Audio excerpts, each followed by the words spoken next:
Voter est un devoir citoyen. Inscrivons-nous sur les listes électorales. Ceci est un message d'Equinox Télévision.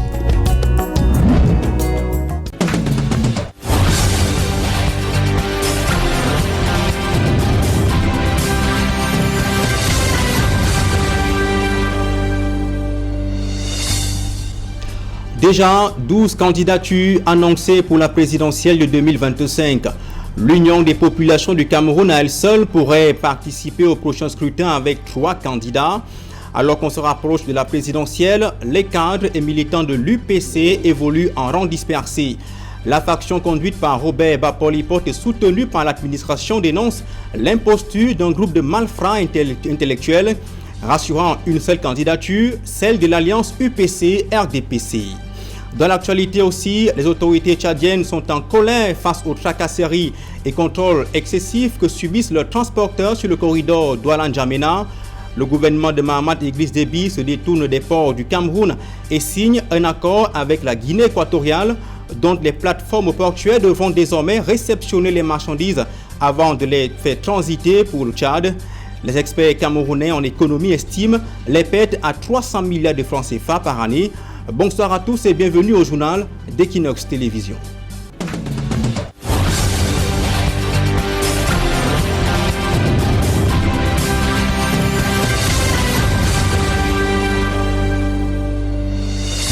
Mesdames, Messieurs, merci de nous préférer pour vous informer.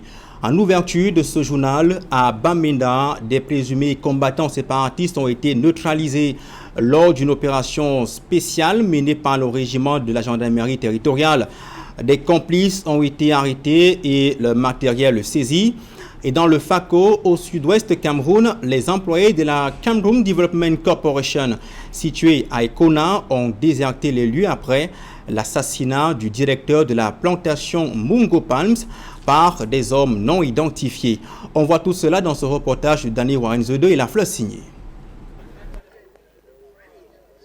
Sur ces images amateurs, les corps sans vie de 3 présumés combattants séparatistes baignant dans une mare de sang. Ils ont été tués lors d'une opération spéciale. 2 autres suspects ont été arrêtés dans le quartier à Lali-Akwen. Au cours de l'opération, les forces de maintien de l'ordre ont saisi 4 armes dont 3 AK-47, 361 balles, 3 téléphones, une grande quantité de chanvre indien ainsi qu'un carnet d'adresses. Ce gang, originaire du département de Buy, dans la région du nord-ouest Cameroun, est également accusé d'être responsable de la mort de 2 personnes, dont un gendarme et une femme. Des sources indiquent que le gang avait pour objectif de déstabiliser la ville de Bamenda. Plus loin, dans l'arrondissement de Fako, région du sud-ouest Cameroun, le camp de la Cameroon Development Corporation, situé à Ekona, a été déserté après l'assassinat du directeur de la plantation Mungo Palms par des hommes non identifiés. La population a fui vers les zones voisines, craignant de nouvelles attaques. À la faveur de la présentation des vœux du nouvel an au ministère de la Défense, le chef de ce département ministériel a souligné que les forces de défense et de sécurité ont jusqu'ici assuré avec efficacité leur mission de protection du territoire camerounais et des populations. Joseph Betty Assomo a recommandé aux soldats un comportement exemplaire sur les théâtres d'opération. Compte rendu de Joël Essengi et Gizogo. L'année 2025 commence au ministère de la Défense avec l'ambition de garder un cap déjà tracé en 2024. C'est le constat fait par le ministre de la Défense à Yaoundé lors de la cérémonie de présentation des vœux du Nouvel An dans ce département ministériel. Face aux impératifs militaires, c'est au total des actions salutaires qui ont été menées sur le terrain. Les efforts consentis ont permis de consolider les acquis en matière de sécurité et de stabilité dans plusieurs régions du pays, en particulier dans les zones confrontées aux menaces terroristes et à d'autres troubles internes. Toutefois, le ministre de la Défense ne s'est pas privé de mettre en garde sur la conduite dans les casernes et sur les théâtres d'opération. Le comportement des hommes dans les casernes, hors des casernes et sur le terrain doivent toujours être corrects, exemplaires, mais fermes lorsqu'il faut faire observer et appliquer la loi. Idem au sujet de l'usage des réseaux sociaux, à propos desquels des sanctions ont été annoncées en cas de dérapage.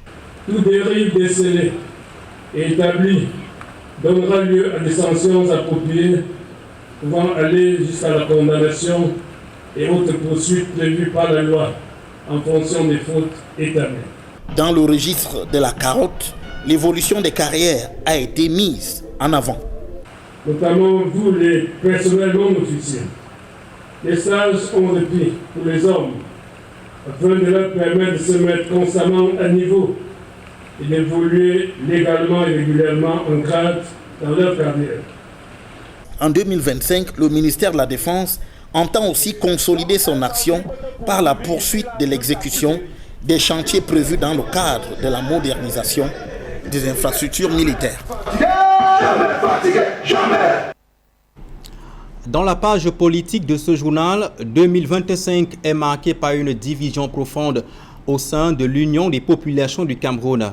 Ce parti historique est désormais éclaté en plusieurs factions, 3 précisément, chacune ayant déjà désigné son candidat pour la présidentielle à venir. Une multiplication des candidatures qui concourt aussi à la diversification des voix de l'opposition selon les analystes qui s'expriment dans ce reportage de Carlos Minoué et Pierre Laverdiou-Mbang. La scène politique camerounaise se prépare à un épisode électoral tumultueux pour la présidentielle de 2025, marqué par une division profonde au sein de l'Union des populations du Cameroun. L'UPC, ce parti historique longtemps un pilier de l'opposition, est désormais éclaté en plusieurs factions concurrentes, chacun ayant désigné son propre candidat pour l'élection présidentielle à venir. La faction dirigée par Bapolipo bénéficie de la reconnaissance officielle des autorités camerounaises. Cette branche de l'UPC, alignée avec le gouvernement, a déjà désigné son candidat, Paul Biya. Dans les stratégies de démantèlement de l'opposition, le régime de Yaoundé a toujours misé sur les dissensions internes qu'il entretient, provoque au quotidien pour maintenir un état de désordre ou de déstabilisation au sein des formations partisanes. En revanche, l'UPC, dite originelle, qui s'oppose fermement à toute alliance avec le pouvoir en place, représente une faction plus radicale du parti, fidèle aux idéaux historiques de l'UPC. Cette branche continue de militer pour un Cameroun plus démocratique et juste. Avec un discours engagé, elle critique vivement le régime actuel et plaide pour un changement radical. Le professeur Bayebek a récemment été désigné comme leur candidat pour la présidentielle de 2025. Enfin, la faction dirigée par Balé Gelkot, qui a porté son choix sur Akere Mouna. Mouna et cette UPC-là mise sur une politique de réconciliation nationale et de réforme institutionnelle pour apporter une alternative crédible aux défis actuels du pays. La multiplication des candidatures fait également partie de cette logique de démantèlement de l'opposition à travers l'émiettement des voix qui fait tout naturellement les affaires du RDPC. L'UPC en 2025 ne soulève plus la question de la cohésion interne du parti. Cette division traduit de fait également les fractures visibles d'un parti dont l'histoire marque désormais le Cameroun par des luttes internes fréquentes.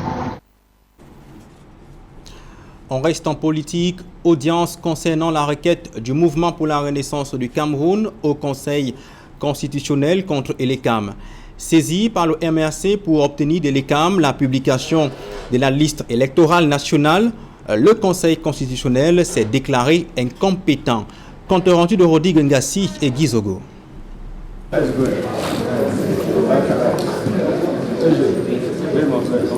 Avec tous les atours de la solennité, 2 gros clients, le MRC et l'Ekam, se sont fait face devant le Conseil constitutionnel.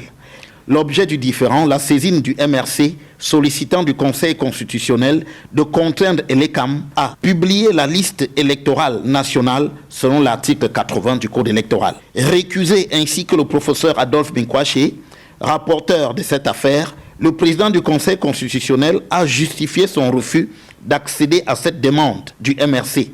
C'est le juge d'instruction qui doit appeler à calmement le convoquer et l'inculpé lui notifier l'inculpation. Ça a été fait. Alors on peut organiser une défense quand on ne vous a pas mis en cause. Ce n'est pas la simple plainte.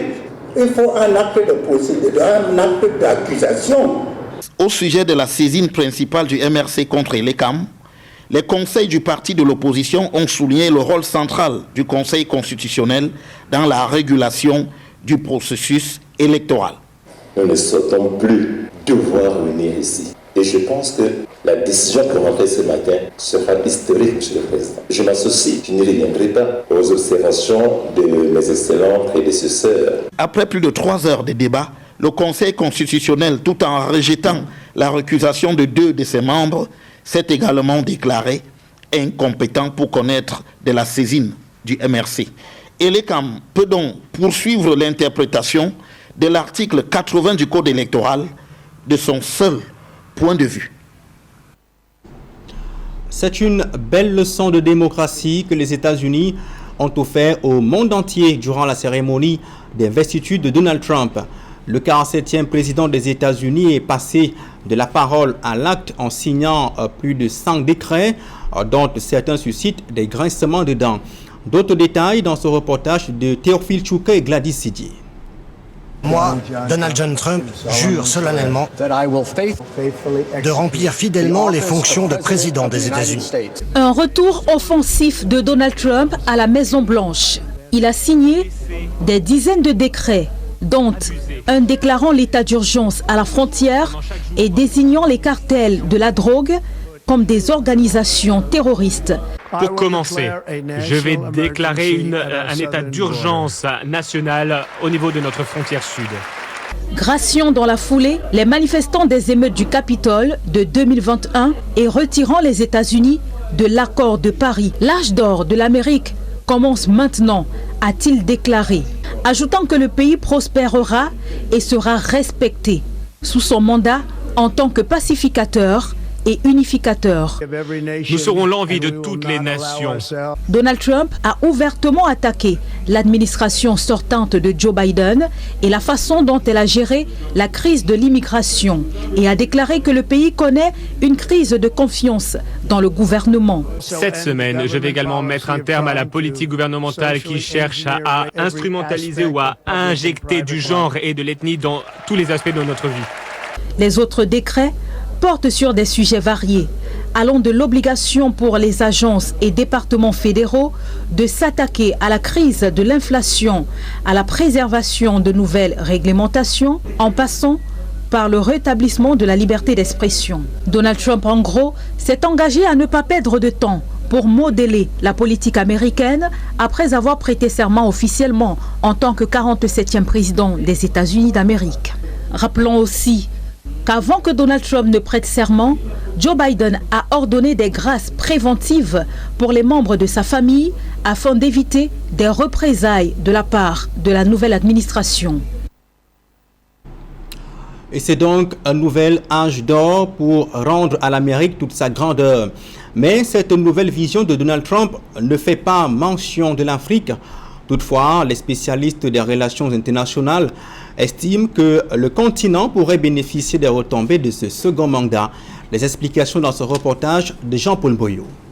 Dans le continent africain, Donald Trump n'a pas présenté de programme spécifique lors de sa campagne électorale, encore moins au moment de son investiture. Toutefois, selon les spécialistes des relations internationales, qui, se basant sur la nouvelle vision de l'âge d'or promis par le 47e président des États-Unis, voit celui-ci nouer des partenariats économiques avec les pays africains. La proximité de certaines personnes comme Elon Musk dans l'entourage de Donald Trump peut nous faire croire qu'il pourrait avoir des changements.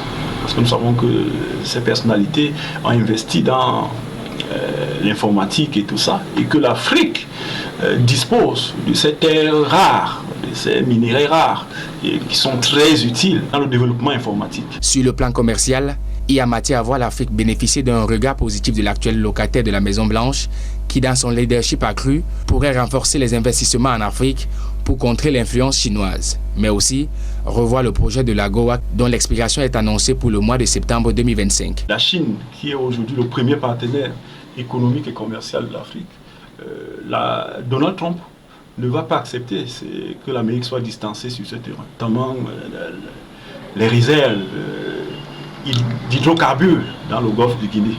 Et de ce point de vue, on peut penser que la Goa, qui est en phase terminale, pourrait être renégociée. Bon, maintenant, on connaît Trump. Trump ne négocie pas pour perdre. Au-delà des espoirs que suscite le comeback du républicain aux affaires, ces annonces fracassantes sur le problème de l'immigration et la fin du droit du sol amoncellent les inquiétudes pour notre diaspora. Les contributions de cette diaspora au développement de l'Afrique sont plus importantes que l'aide publique au développement. Donc il y a lieu de s'inquiéter si ces mesures s'étendent aux ressortissants africains. Donald Trump, âgé de 78 ans, donne déjà le ton de son second mandat, avec ajout déjà près de 200 décrets signés. En sport, l'inauguration d'un complexe sportif à Maroua révèle les difficultés qu'ont les sportifs à s'entraîner sur les aires de jeux modernes dans la région de l'Extrême Nord. Une région qui regorge pourtant de nombreuses équipes comme Sahel FC, évoluant dans différents championnats du Cameroun. Saisissant l'occasion de l'inauguration du complexe sportif Sahel, les acteurs du football de la région de l'Extrême Nord ont posé leur doléance au président de la FECAFOOT, Amadou Daïrou, Emos Fongo et Hubert Michel Kameni.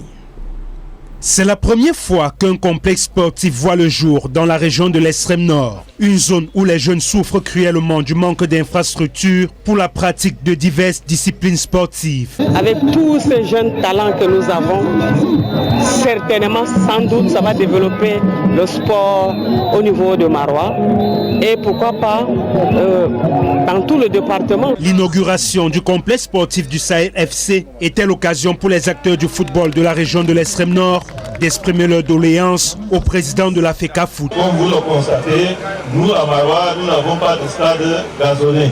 Nous n'avons pas un stade digne de ce nom. Et donc, ça, c'est au nom de toute la région. Monsieur le Président, il faut vous pencher sur ce problème. S'il est vrai que ce complexe représente un symbole fort du sport à Maroua, il ne répond pas cependant aux aspirations des jeunes. Les défis sont importants. La pose d'un gazon synthétique, c'est la construction d'un petit hôtel et de vestiaires modernes. Maintenant, c'est à nous le travail parce que le gouverneur nous a donné une mission. Il faut bien qu'on l'accomplisse. Au président de la FECAFOOT de réitérer l'engagement de la fédération pour le développement du football dans la région de l'Extrême Nord. Si quelqu'un nous avait posé la question, est-ce qu'aujourd'hui nous serions ici, je suis convaincu que nous aurions dit non. Nous autres à la Fédération camerounaise de football, notre job c'est d'accompagner tous ceux qui veulent accompagner cette jeunesse dans le football. Ce centre moderne construit à Djagalaï comprend des bureaux administratifs, une salle de sport, un terrain de football non gazonné. Des publics reportages avant de refermer ce journal. Une nouvelle société de transformation du cacao, Africa Processing Company, vient de faire son entrée dans cet univers avec son inauguration. Cette entreprise, portée par une jeune capitaine d'industrie, entend s'affirmer dans ce secteur, tandis que le gouvernement se félicite de son rôle dans la politique d'import-substitution et dans la création des emplois. Compte rendu dans ce public reportage. Dans le paysage de la transformation du cacao au Cameroun, il faudra désormais faire avec Africa Processing Company. L'inauguration de cette entreprise vient de se dérouler en Bankomo par le ministre des Mines et du Développement technologique. Nous accueillons la société Africa Processing comme membre dans ce club privilégié de transformateurs de cacao au Cameroun. Et la société arrive avec les emplois, avec un chiffre d'affaires, avec 8000 tonnes à transformer. Cette nouvelle venue dans le monde de la transformation du cacao arrive avec sa singularité. Notre particularité, tout d'abord, c'est que nous sommes dans le premier bassin producteur de cacao au Cameroun, la région du centre. Notre seconde particularité, c'est que nous sommes à la fois en première et en deuxième transformation. Nous servons les industries et nous servons les consommateurs finaux, qui sont le cœur de notre métier. C'est aux yeux du gouvernement un atout pour une nouvelle option économique. L'industrie camerounaise est en pleine expansion. La notion de la mise en œuvre de la politique impôt-substitution est une réalité et la transformation locale c'est fait à travers les chaînes de valeur. Pour Africa Processing Company, c'est un message à l'endroit des jeunes, tandis que le gouvernement y voit un exemple de création des richesses. Nous voulons encourager tous les jeunes parce que les Camerounais ont du génie. Les Camerounais sont capables de faire bien plus que ce que nous avons fait. Et nous voulons que notre exemple serve. Il faut dire que l'herbe paraît plus verte ailleurs, mais au fond, à bien y regarder, nous sommes les enfants de cette terre. C'est notre responsabilité de nous battre avec ce que nous avons. Et nous sommes capables, en relevant tous les défis qui sont les nôtres, parce qu'il n'y a pas de problème sans solution. C'est lui qui transforme. C'est là où les emplois sont créés. L'économie mondiale, c'est le secteur secondaire et tertiaire qui génère les emplois et qui crée les richesses. Nous pouvons commencer avec les petites et moyennes entreprises et que la transformation est à la porte de tout le monde. Pour l'avenir, Africa Processing Company entend s'agrandir encore davantage. La région de Centre mérite cette industrie, vu que presque 51% du cacao camerounais sort de ces régions. Les autres usines sont à Douala, Kribi, à l'ouest. C'est une réalité, c'est un encouragement pour toute la jeunesse. La décoration de son directeur général à son actif, Africa Processing Company, ne passe pas inaperçue avec son chiffre d'affaires annuel désormais à plus de 10 chiffres et ses 8000 tonnes de produits dérivés du cacao mis à disposition sur le marché camerounais chaque année. L'Institut universitaire Siantou, homologué par le ministère de l'Enseignement supérieur. Principale innovation dans cette décision gouvernementale, la création d'un poste de recteur. Ce dernier a été installé aux côtés d'un nouveau staff pédagogique et administratif à Yaoundé. Reportage. L'État du Cameroun confirme l'excellence académique de l'Institut universitaire Siantou. L'annonce a été faite ce 20 janvier 2025. Il me plaît particulièrement d'annoncer que le ministre d'État, ministre de l'Enseignement supérieur, a accordé ce 20 janvier 2025 l'homologation à l'Institut universitaire Siantou. À travers cette homologation, l'école des majors trône au sommet des meilleures universités privées du Cameroun et de la sous-région. C'est une reconnaissance suprême de l'excellence académique que le ministère de l'Enseignement supérieur confère à ces instituts privés d'enseignement supérieur. L'homologation, ça veut dire que vous avez atteint un niveau très élevé dans l'excellence académique, un niveau très appréciable des infrastructures d'accueil, un niveau très excellent au niveau des équipements et au niveau bien évidemment du personnel enseignant qui encadre les étudiants au quotidien. Pour le président du conseil d'administration et fondateur de cet institut, il s'agit du couronnement d'une trentaine d'années d'efforts. Je remercie de tout cœur le chef de l'État qui avait pris le risque, même le risque mesuré, en m'accordant l'autorisation d'ouverture de l'enseignement supérieur l'année 1991. Nous avons donc cheminé pendant bientôt 34 ans et je pense que ce sacre du ministre de l'Enseignement supérieur nous fait dire que nous avons atteint le bout du tunnel. Au-delà de l'homologation, cette journée du 20 janvier était également consacrée à l'installation de certains responsables de l'Institut universitaire Siantou. Innovation principale découlant de cette reconnaissance de l'État, la création du prestigieux poste de recteur, une fonction jusqu'ici présente au sein d'une seule université privée. Pour ce nouveau staff pédagogique et administratif, il sera question de porter encore plus haut l'école des majors. Il a été doyen, il a été vice-recteur, il a été directeur des affaires académiques. Je crois que toutes ces armes qu'on m'a confiées à la fonction publique vont m'aider à faire avancer l'Institut. La spécificité de l'enseignement supérieur, ce n'est pas de faire de l'enseignement et de la recherche, mais c'est de faire de l'enseignement par la recherche. Et donc c'est une tâche exaltante à laquelle, avec mon éminent collègue, nous allons nous atteler. Créé en 1991, l'Institut universitaire Siantou est un acteur clé de la formation supérieure au Cameroun. Début d'année en feu chez les abonnés d'Orange Cameroun. L'opérateur de téléphonie mobile continue de faire des heureux en octroyant divers lots, notamment des véhicules et des télévisions. C'est dans cette optique que les abonnés de Konsamba et de Kribi ont vécu des moments de feu le week-end dernier. Reportage. Orange Cameroun continue de faire des heureux à travers le pays. Le 18 janvier 2025, la caravane Faya s'est déportée dans les localités de Konsamba dans la région du littoral et Kribi dans le sud du Cameroun. Encore une fois, de nombreux et fidèles clients d'Orange Cameroun récompensés. Je n'y croyais pas, mais aujourd'hui je vois que c'est une réalité. Et j'invite toute la population de Konsamba à suivre mon pas, à faire confiance à la société Orange. On n'y croyait pas, mais c'est une réalité. Aujourd'hui, nous sommes très heureux de recevoir ces prix. Nous avons été payés en agence et nous avons été identifiés et nous voilà aujourd'hui. Cette tombola est une véritable réalité. Merci encore à Orange Cameroun. Je dis merci à Orange Cameroun pour savoir donner mon numéro pour que je dois gagner aujourd'hui. Donc je n'ai pas fait un miracle. Donc vous tous, vous pouvez aussi gagner comme moi demain. Smart TV, échec allant de 100 000 à 1 million de francs CFA.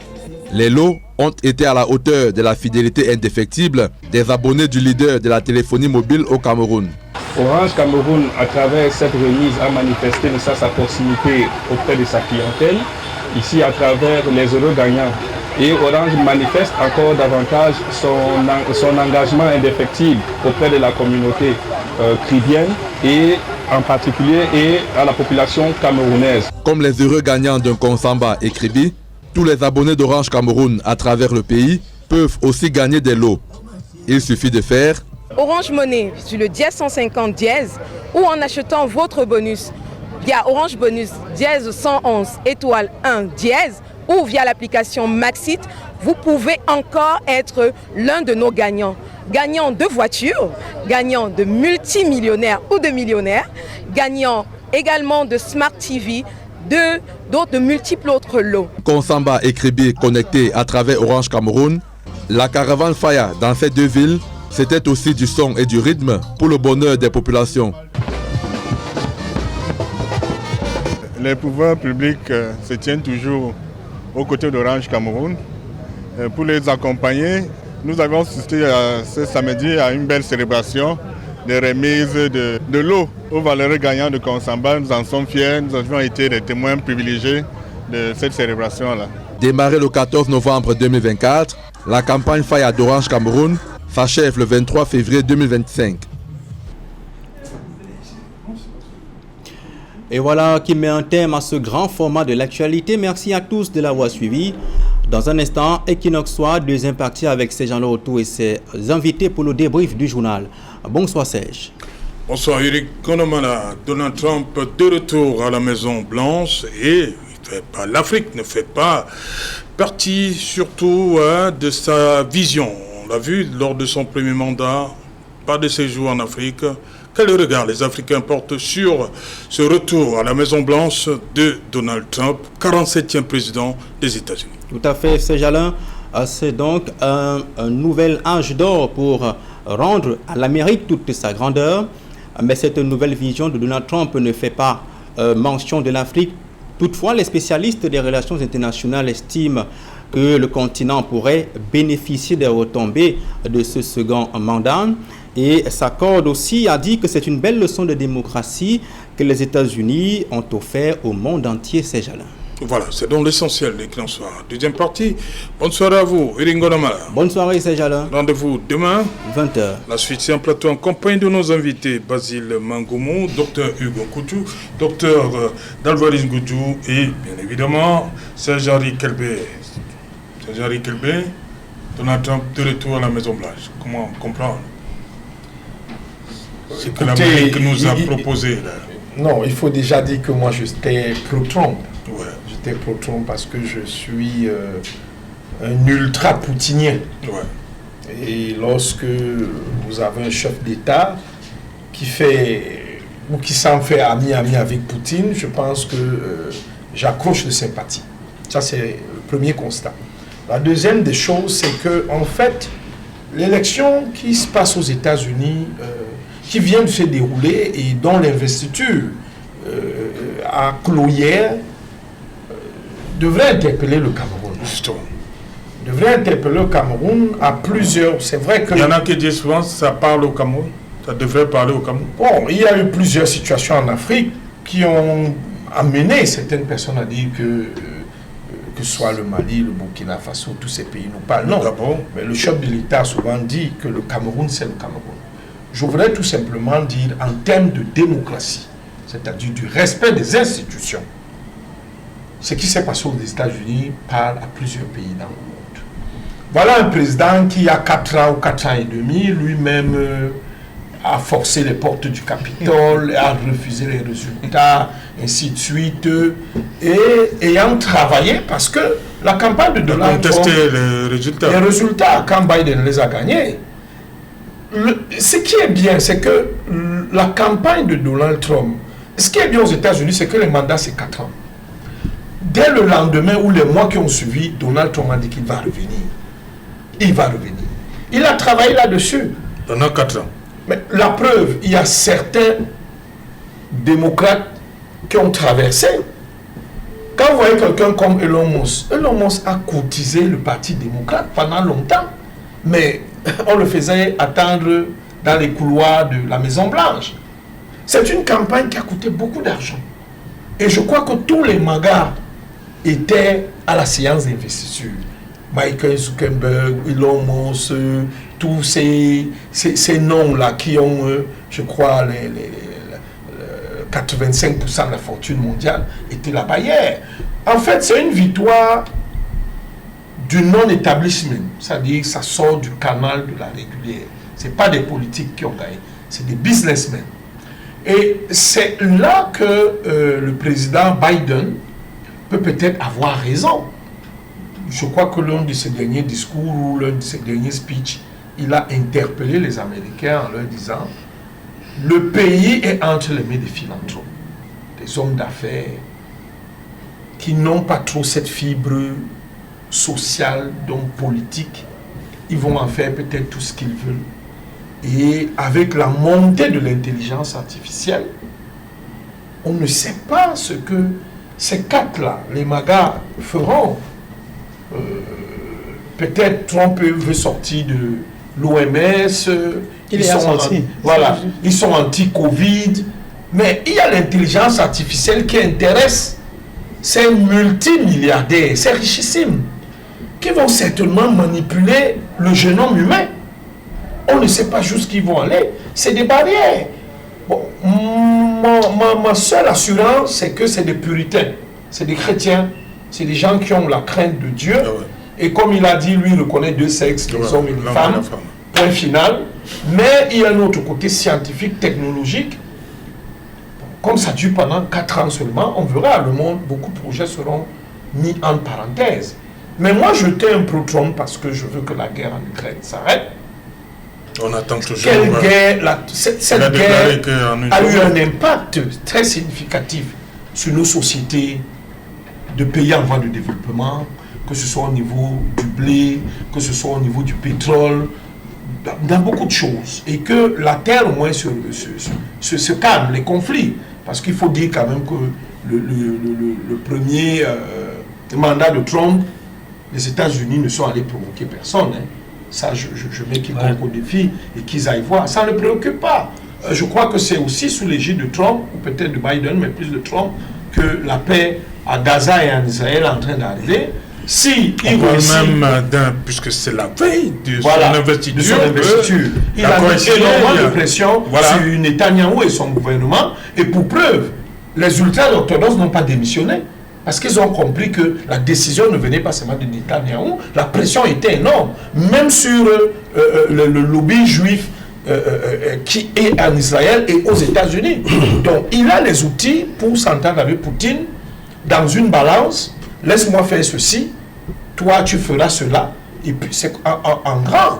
Vous comprenez? C'est pour ça que Poutine sait d'emblée que l'Europe et les pays comme l'Allemagne et la Grande-Bretagne ne seront pas autour de la table, un peu comme le sommet qui s'était tenu à Yalta, un peu comme le sommet de Yalta, mais là ça sera un des 2 grands qui vont s'arranger pour que la paix revienne dans le monde. Et probablement, ayant rassuré Poutine, Poutine servira maintenant de paravent pour que l'Amérique et la Chine puissent aussi éviter une guerre.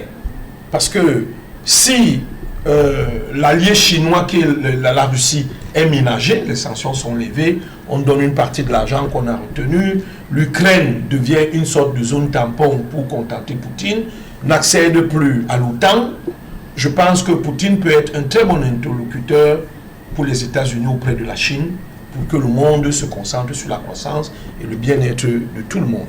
Okay. Voilà, docteur Coucho, l'arrivée de Donald Trump, un homme, on connaît, on est assez sulfureux, mais comme il a dit, il n'y a pas eu, entre guillemets, n'a provoqué personne, je préfère reprendre les termes, c'est la paix sous Donald Trump, mais c'est aussi le business. Quand on a à côté Elon Musk et les autres, on sait que c'est la place, c'est le business. Je suis, peut-être vous ne le savez pas, mais je suis ce qu'on appelle un right économiste, non un économiste de la droite. Donc forcément, je suis pour la venue de Donald Trump au pouvoir, parce qu'il représente la droite. Je suis content parce que nous, économistes de la droite, nous pensons que la meilleure façon de gouverner, par exemple, c'est de couper les taxes, diminuer les taxes. Trump l'a fait au premier mandat, et il va encore le faire parce qu'il a envie de diminuer ça, ramener ça maintenant à 15%. C'est ça son objectif. Nous, on pense qu'il faut déréguler au lieu de réguler. Voilà. Et nous, on pense qu'il faut libéraliser les marchés. Donc, il va commencer avec le secteur de l'énergie. Donc, je suis content de sa venue et je suis content sur le côté paix. Parce que durant son premier mandat, comme Hervé l'a mentionné tout à l'heure, on ne peut pas le retirer le fait qu'il n'est pas allé en guerre. Comprenez? Donc, il a déjà démontré. Moi, je suis pour la paix, donc forcément, je suis aussi pour sa venue. Et je suis pour... je suis pas nécessairement contre les diversités et tout et consort, mais je veux que les libertés soient mises avant l'égalité. Ça, c'est la principale différence entre un économiste de la droite et un économiste de la gauche. Les économistes de la droite, eux, ils pensent que les libertés individuelles doivent venir avant les égalités, la lutte pour les égalités, mais sans négliger celles-ci. Par exemple, s'il y a Covid, un économiste de la droite, comme moi, va dire que si vous avez une entreprise, on dit que tout le monde doit porter le masque. Un économiste de la droite va dire que non, la liberté vient avant l'égalité. Donc pour nous, on doit donner la liberté aux employés de mettre ou de ne pas mettre. On ne peut pas leur dire que tous égaux, mettez imposés. Voilà. Donc nous, on pense que la meilleure façon de gérer, c'est de ne pas, c'est de déréguler. Déréguler veut dire que, par exemple, si un économiste de la droite influence le gouvernement camerounais, tu le sauras. Par exemple, tu vas remarquer que pour chaque décret en plus ou loi, on va retirer peut-être 2. Pour une nouvelle loi, un décret, on va retirer, on va faire disparaître 2 lois. Parce que les économistes de la droite, nous, on pense que l'État est mieux géré quand elle est réduite. C'est-à-dire que plus un État a beaucoup d'argent, plus ils font ce qu'on appelle misallocation of resources, et donc ils dépensent n'importe comment, et plus il y a la corruption. Plus l'État n'a pas d'argent, plus on regarde où l'argent part. Vous voyez un peu. Donc nous, on pense qu'il faut taxer moins. C'est ce que ça veut dire en fait. Donc je suis content que Trump soit au pouvoir juste parce que je suis un économiste de la droite. Et certains peut-être diront que c'est parce que je suis influencé par le fait que j'étudie en Angleterre, peut-être en partie, mais nous pensons que la meilleure façon de gouverner, c'est de mettre les gens de la droite au pouvoir, ou se libéraliser, déréguler et faire des choses comme ça. Okay. Voilà. Donc je suis content que Trump soit au pouvoir. Voilà. Docteur Dalvaris Godjou, Trump est de retour, 47e président. Du côté de Moscou, comment on accueille ça? Je n'habite pas à Moscou, j'habite à Douala. Voilà. J'habite à Douala, mon cher. Est-ce qu'avec le retour de Donald Trump, du côté du conflit russo-ukrainien, on peut s'attendre à ce que tout s'arrête? Donc, le retour de Trump. Premièrement, parce que là, ça veut dire de cela quelques semaines, nous faisions le débat ici, et nous étions des personnes. Moi, je pensais dans tous les cas que Trump est le moins mauvais candidat pour l'Afrique. Et justement, une bonne partie des décrets que Trump a pris hier et aujourd'hui vont dans ce sens. Durant le premier mandat de Trump, par exemple, il avait supprimé une partie de l'aide au développement. Ça fait des décennies que nous recevons de l'aide au développement, ça nous a mené nulle part. Mais comme tout le monde le sait, en géostratégie, toute forme d'aide est une forme d'aliénation. C'est-à-dire, on vous tend la main parce qu'on va vous utiliser, on va vous imposer, on va vous dire fais ci. Mais puisqu'on ne vous donne rien, au moins on vous laisse faire ce que vous avez envie de faire. Trump a pris des décrets que moi je pense, pour ma part, peuvent bénéficier par rapport au conflit ukrainien. Vous savez, il a pris un décret ce matin, il dit toute aide à l'Ukraine est suspendue pour 3 mois.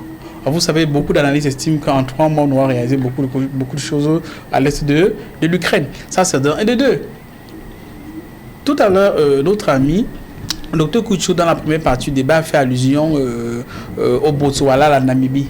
Ces pays, notamment le Botswana, a eu des difficultés énormes. Le Botswana, comme le Ghana, comme l'Angola, avaient des lignes de crédit qui étaient ouvertes au niveau des institutions de Bretton Woods, FMI, Banque mondiale.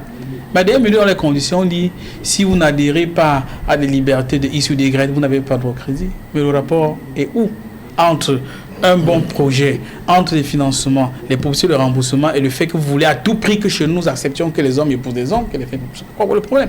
Et Trump est venu là, il dit maintenant, ça ne va plus se passer comme ça. C'est même bien que j'ai appris qu'aux États-Unis, il y en avait 32 jars. Il dit il n'y a pas 32 jars, il y a 2 jars, un homme, une femme. Ça, c'est extrêmement important. Et vous avez vu cet aspect, il était très proche avec le colonel Vladimir Poutine. Et ça a beaucoup aidé les fédérations de Russie. Parce qu'il y a une loi qui a été prise en Fédération de Russie qui encourage, quel que soit le pays où vous êtes par le monde entier, si vous estimez que votre pays ne veut pas la famille traditionnelle, vous avez la possibilité d'aller en Russie. Et de plus en plus d'Européens, d'Américains allaient s'installer là-bas. Alors que nous assistons, il y a des analyses, c'est une émission, on peut le faire si on a du temps, une autre fois. Il y a des analyses qui démontrent que dans 50 ans, les Ukrainiens vont disparaître. Parce que la population est en train de disparaître. Chaque 10 ans, chaque 5 ans, ils perdent environ entre 5 et 10 millions de la population. Et si vous avez des gens qui ne font pas les enfants, ça va être extrêmement difficile. C'est pourquoi la plupart des nations sérieuses, que ce soit au Canada, en Chine, en Russie, plus vous faites des enfants, plus on vous paye, plus on vous encourage. Parce qu'on a besoin des mains pour travailler. On a besoin des familles pour exister. Et Trump a pris ces décrets, il dit, non seulement vous n'existez pas, en plus, même les financements, puisque dans ces pays-là, c'est même ça qui fait les forces, il y avait des financements de l'État fédéral. Ils ont dit, même les financements, on arrête tout cela, ça ne va plus se passer ainsi. Si, on ne refuse pas que les gens aient la liberté, mais vous gérez ça de manière individuelle. L'État ne va plus mettre de l'argent parce qu'on s'est rendu compte, une tonne de traumatisme qu'un enfant de 12 ans dit qu'il estime qu'il n'est pas un homme, il peut être une femme, il faudrait qu'on nous paie, c'est pas quoi. Moi, je pense que ce sont des valeurs qui sont beaucoup plus proches aux réalités africaines et qui, ma foi, pour ce qu'il a commencé à faire déjà, c'est bien. Maintenant, pour sortir, quelqu'un a évoqué la Covid. Trump a pris un décret ce matin disant que les États-Unis sortent de l'OMS. Et je dis même dans le cas de la Covid, remarquez que les big pharma de par le monde entier, ils ont tout fait là. Nous sommes en état à 187 milliards qu'on va rembourser, on ne sait pas ce qu'on en a fait. Alors qu'en réalité, il y avait des solutions africaines. On a eu l'impression qu'on mettait tout en relief pour les solutions venant de l'étranger, alors qu'il y a des solutions africaines pour pouvoir faire face à la maladie. Donc moi, je pense que si ça peut inciter, puisqu'en fait, l'OMS est devenu extrêmement puissante aujourd'hui, en tuant, excusez-moi l'expression, entre guillemets, la pharmacopée dans d'autres pays. Les Chinois, ils en ont là. Moi, je pense que si ça peut avoir un impact dans des pays africains, c'est quelque chose à louer. Et pour le moment, les mesures qu'il prend pour profiter aux Africains, pas dire qu'il leur donne de l'argent, il ne partage pas de l'argent, mais les mesures qu'il prend, même l'indifférence, même la souveraineté, le fait de dire qu'il ne va pas s'occuper de vos affaires, puisqu'il a ses affaires auxquelles vous doit mieux s'intéresser, ça peut nous permettre de mieux occuper de nos problèmes. C'est voilà, une chose. On va donc revenir après bien parti. Voilà. Basile, on parlait justement de... Certains ont dit ici que ce n'est pas réalisable. Vous également, en tant que professionnel, vous trouvez que c'est un peu surhumain, faire ce détour-là, Guinée équatoriale, Gabon, Congo, RCA, avant de rentrer au Tchad. Qu'est-ce qui se dit entre vous, dans la corporation? Qu'est-ce qui se dit là-bas? Déjà, comment vous appréhendez cette déjà décision? Entre nous, les chauffeurs en route qui avons l'habitude de faire des longues lignes là, nous n'avons pas déjà bien pris la chose parce que le chauffeur camerounais en territoire tchadien, on sait déjà que le Cameroun, les Tchadiens disent que le Cameroun nous aide, par conséquence, nous n'allons pas leur violenter. Ça montre déjà que si la Guinée équatoriale parvient déjà à faire ce que le Cameroun a pour habitude de faire, ça montre déjà suffisant que le Camerounais sera, n'est-ce pas, martelé, sera un peu dressé plus fort qu'à l'ancien temps. Ça, c'est d'un. Et deux, nous trouvons déjà en ce moment dans nos groupes là que le Sud, qui déjà n'a pas de route, comme je disais tantôt, va exposer le secteur professionnel de l'homme chauffeur, parce que déjà les Tchadiens, pour dire vrai, ils n'ont pas des véhicules de compétition à 80%. Donc je pense nous avons déjà pris les dispositions en disant déjà qu'il faut que l'État camerounais essaye de voir comment est-ce qu'ils feront pour que ceci ne détruise pas l'intégrité de l'homme chauffeur camerounais, en prévoyant déjà des routes, en prévoyant déjà des signalisations, en définissant déjà quel type de camion va traverser nos corridors sans problème et rentrer sans nuire à personne. Parce que déjà, un camion qui n'est pas compétitif, qui est un camion tchadien, lorsqu'il va garer en route, nous les Camerounais qui roulons également... Qu'est-ce que vous appelez camion compétitif? Un camion compétitif, un camion en bon état. Un camion de moins de 15 ans, par exemple. Puisque nous sommes pleins là de camions. J'ai l'habitude de dire ça ici, les camions de 60 ans qui roulent ici ne sont pas des camions qui vont traverser le Tchad, le Cameroun pour aller en Guinée équatoriale, sans toutefois, n'est-ce pas, avoir des petites pannes en route là. Ça varie, donc, il faut déjà qu'on essaye de regarder sur ce plan-là, mettre un accent sur le contrôle technique, mettre un accent sur la protection de l'environnement, au premier pas, parce que cette partie est entièrement sinueuse, bien que ça semble être une bonne route. Donc dans nos forums là, on essaie de s'inquiéter sur ce plan là, parce que ça ne sera pas vraiment facile.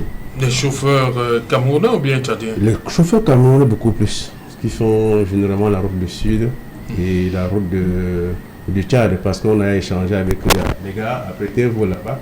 Avec vos routes de 2 mètres là, vous verrez les croisements d'ici peu. Vas-y, pour être plus concret pour ceux qui nous regardent à la maison, lorsque vous partez de Douala, vous arrivez combien de jours pour atteindre Djamena? Combien de postes? Aujourd'hui, vous dépensez combien? Aujourd'hui, Douala-Djamena, il faut être prêt à avoir dans les poches pas moins de 300 000. 300 000 pour chauffeur? Oui. C'est pour faire quoi? Pour faire la route. Faire la route, c'est quoi? Je ne dois pas tout définir, c'est pour faire la route. C'est ce qu'on appelle les tracasseries routières et autres. 300 000? Oui, parce que... par camion? Par camion, justement. Et il faut avouer que la durée du voyage pourra aussi, n'est-ce pas, vous prendre sensiblement 5 à 6 jours pour quitter Douala, Djamena. Voilà. Donc les tracasseries et l'état de route sont aussi la bienvenue dans tout ça. Et sans compter ce que le patron vous donne pour le logement. C'est jaloux. Vous partez de Douala 20 millions, c'est ça? Il n'y a jamais eu de logement au Cameroun. C'est juste qu'ici, non, je dis lorsque vous arrivez, vous n'avez pas dormi dans le camion. J'arrive. Lorsque vous avez à Djamena. Vous voulez être informé, non? Voilà. Lorsqu'on quitte ici à Douala, selon la convention du transport au Cameroun, qui déjà n'existe pas avec les chauffeurs, nous n'avons pas de grille, nous n'avons presque rien, je l'ai toujours dit ici. C'est à qui mieux. Lorsque nous quittons ici à Douala, je peux dire peut-être à 6 heures, pour celui qui est très puissant, il peut dormir dans les enclavures de Abomban. Et là, il va garer en route et puis il va se sauver, soit dans sa cabine, soit sous le camion. Bon. Sur le camion? Sous le camion. Oui. Donc, si jamais le matin le trouve, c'est bon. Si un autre véhicule a fini la course sur lui, ça va. Donc, je n'irai pas trop loin.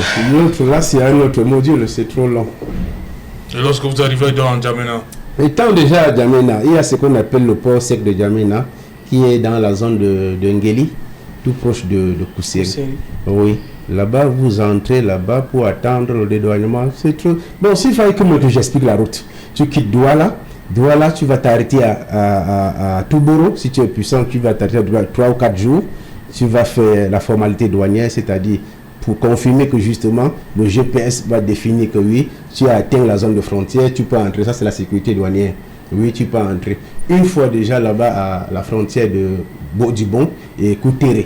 Ça, c'est le côté Tchad, Bodibon, ce côté Cameroun. Pour celui qui est passé par Touboro, la nationale numéro 13 par Touboro. Pour celui qui est peut-être passé par la nationale numéro 12, pour sortir à Bongo, c'est-à-dire par Malomaro, Dana, Yagua. Soit pour celui qui est passé par la nationale numéro 1, pour sortir à Kousseri, traverser Ngeli pour Djamena directement. Ce qui essuie toute la course là, fini, toutes ces courses là finies à Ngeli. Et c'est de Ngeli, maintenant, vous attendez la procédure douanière Et le propriétaire de la marchandise viendra identifier sa marchandise et faire des douaniers. Ceci ne prend pas 2 jours. Hein. Ça ne prend pas moins de 2 jours ou 3 jours, voire même une semaine. Il y en a qui font un mois là-bas pour attendre cette procédure-là. Donc, ce n'est pas chose facile. Djamena, Douala. Saint-Jalin, si vous permettez, oui. Juste une petite virgule qui n'a peut-être rien avec le sujet. Je voulais juste faire une petite doléance au ministre du domaine du cadastre. Qu'il se rapproche un peu du problème foncier qui a trait actuellement à Goma. Un problème, une petite querelle sur 72 hectares qui sont attribués à la communauté de Goma et donc 2 personnes se sont saisies, n'est-ce pas, de ce lopin de terre. Donc actuellement à Goma, il y a beaucoup de bruit de bottes et je pense que l'année 2025 demande à ce que le Cameroun soit un pays assez pacifié parce que la moindre ou alors le moindre petit souci peut dégénérer. Donc le problème de Goma devient très sérieux et que le ministre du domaine du cadastre envoie des gens regarder un peu qu'est-ce qui se passe de ce côté. Il ne s'est pas encore exprimé sur la question? Déjà, c'est lui qui a procédé les 61 hectares. Et le chef Bakala, n'est-ce pas, qui est garant, n'est-ce pas, de ce document, veut se faire exproprier par, je crois, des personnes qui ne sont pas originaires du village, mais qui, eux, par contre, se dit avoir matriculé ces terrains-là il y a bien longtemps. Je crois que le document du ministre fait foi et a autorité sur tout autre document. Vous savez, les problèmes fonciers actuellement au Cameroun sont légion. Et comme le disait l'un des présidents de la Cour suprême, à l'époque, avant que la Cour constitutionnelle arrive, que les problèmes, 80% des problèmes camerounais dans les tribunaux, surtout, comme ceux de Tony, sont des problèmes fonciers. Merci pour vous. Merci, docteur Goudou. Merci, docteur Goudou. Merci à vous également, Basile. Merci, bonne route. Hein. Merci. Faire le détour. Beaucoup de courage. Beaucoup de courage, vous le bien de nous dire. Ça ne sera pas possible déjà. Non, ça sera pas possible. Voilà, madame, monsieur, nous sommes donc arrivés au terme de ce numéro Equinox Soir. Prochain rendez-vous, c'est donc demain, à partir de 19h. Bonsoir.